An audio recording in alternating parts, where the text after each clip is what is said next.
People don't take enough. That's all. People are confused about what's going on. First of all, taking psychedelics has a certain measure of chicness about it. Well, everybody wants to be chic, and you can get into the club merely by saying you took it. But you don't want to lie like a dog, so the way to get into the club without paying your dues is to take some pissant amount and then run around raving about that. So when we talk about the psychedelic experience, it's not clear we're all talking about the same thing. It's sort of like talking about France, and you have the people who changed planes in the airport and the people who moved there for 30 years and learned the literature and got a job and married the locals. So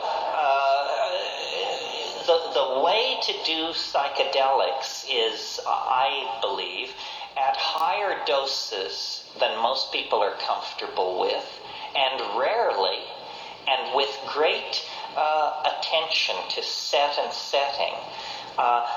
The social use of psychedelics in the club scene or at rock and roll concerts and so forth, when I go to those kind of scenes, I just smoke pot. I don't, because I want to be part of what's going on. I want to have a good time, but you would be nuts to take a major psychedelic in that circumstance.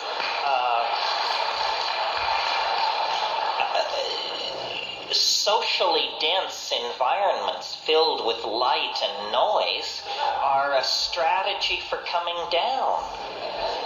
If you took a drug you didn't like, the smartest thing to do would be to jog around the block 10 times and then chop a bunch of wood. Very similar to dancing your ass off, in other words. So the way I recommend doing psychedelics is in silent darkness and with as little input from other people as possible. I say alone. If you are experienced, if you're really confident, just alone, for crying out loud. If that gives you pause, and you must have a sitter, and let's use the word sitter, not guide. My God, nobody's guiding you anywhere. They have no more notion where you are than, we know where Judge Carter is at this point. So the sitter, and my idea of the perfect sitter is, you have a little Tibetan bell by your side, and the sitter is 3 rooms away, and if you need the sitter, you ring the bell, they stick their head in the room and say, "It's cool, lay down," and, do that.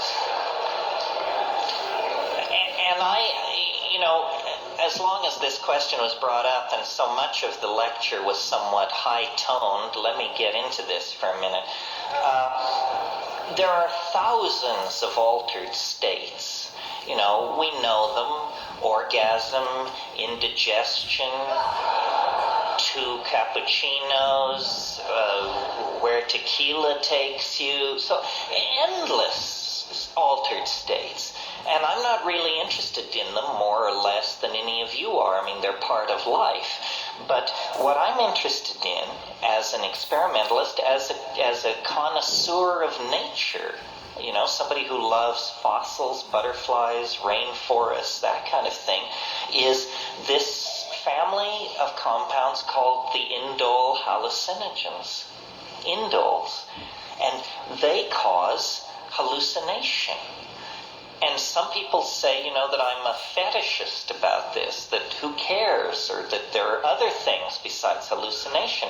Yes, I know, maybe, and of course, but the reason I'm so fascinated by hallucinations is because, to my mind, when you're hallucinating, you have an absolutely clear proof that you are not generating this material.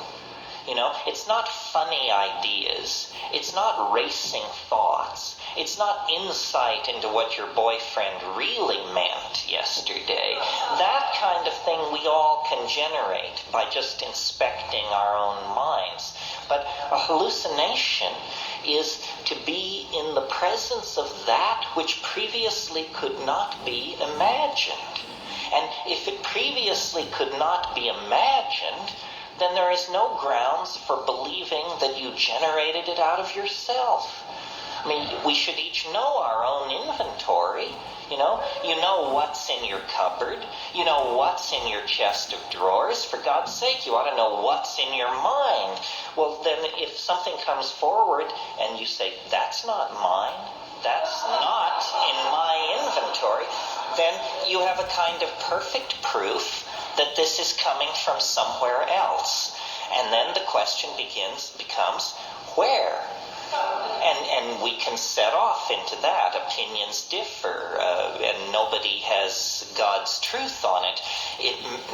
A reductionist, somebody who didn't like these substances, would say, oh, well, it's just neurological chaos. It's just you've interrupted the normal functioning of good brain chemicals, and evil brain chemicals are now giving a sense of a chaos. Well, that just doesn't cut the mustard. I mean, that kind of stuff may work if you're talking to the troops, but not if you're talking to anybody who's ever been there. I know what a neurological chaos would look like. It would look like bright lights, moving patterns, colored this, something that.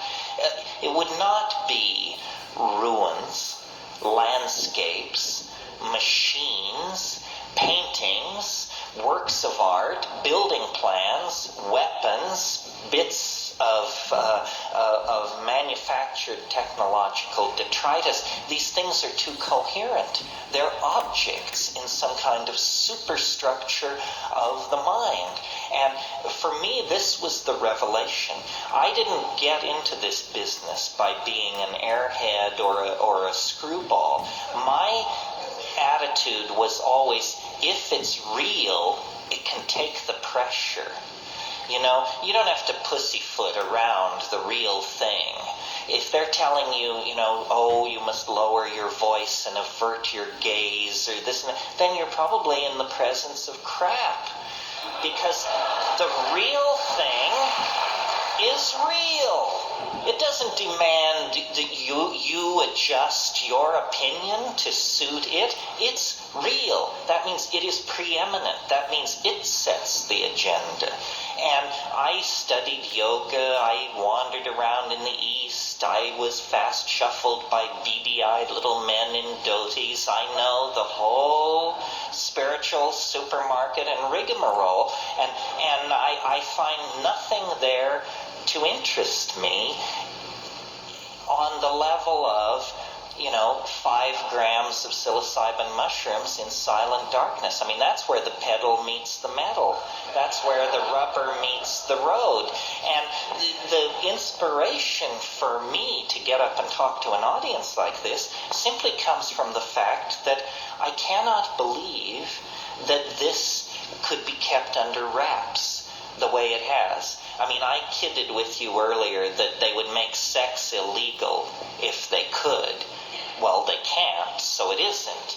But the psychedelic experience is as central to understanding your humanness as having sex, or having a child, or having responsibilities, or having hopes and dreams. And yet it is illegal. We are somehow told we are infantilized. We're told, you can wander around within the sanctioned playpen of ordinary consciousness, and we have some intoxicants over here. If you want to mess yourself up, we've got some scotch here and some tobacco and red meat and some sugar and a little TV and so forth and so on. But these boundary dissolving hallucinogens that give you a sense of unity with your fellow man and nature are somehow forbidden.